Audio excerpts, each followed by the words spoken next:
We will ensure that the benefits are focused on the middle class, the working men and women.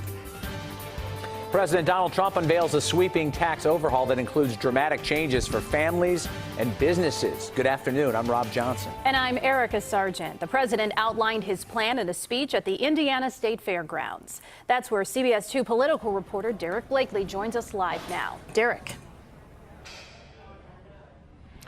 Erica, President Trump's long-awaited tax reform program left some important questions unanswered, namely whether his proposed tax cuts would explode the federal deficit.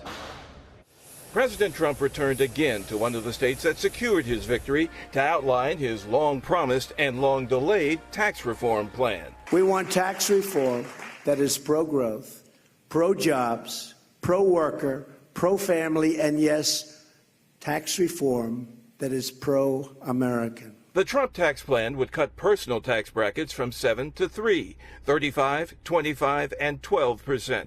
That cuts the rate for the wealthiest Americans and creates a higher one for the poorest. But the president says it would be offset by almost doubling the standard deduction, $24,000 for married taxpayers filing jointly, $12,000 for single filers. But his proposed business tax cuts may be even more controversial. Under our framework, we will dramatically cut the business tax rate so that American companies and American workers can beat our foreign competitors and start winning again.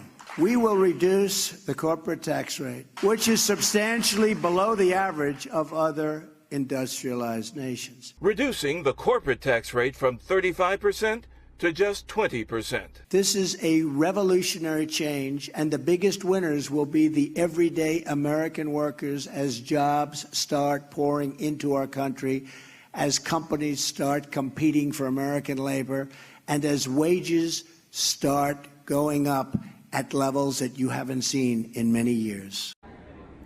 The president believes tax cuts will trigger an economic boom, but most economists don't believe tax cuts pay for themselves, and Democrats believe it's the wealthy who will benefit the most. Reporting live from the Indiana State Fairgrounds, Derek Blakely, CBS 2 News. Rob and Erica. All right, Derek, thank you.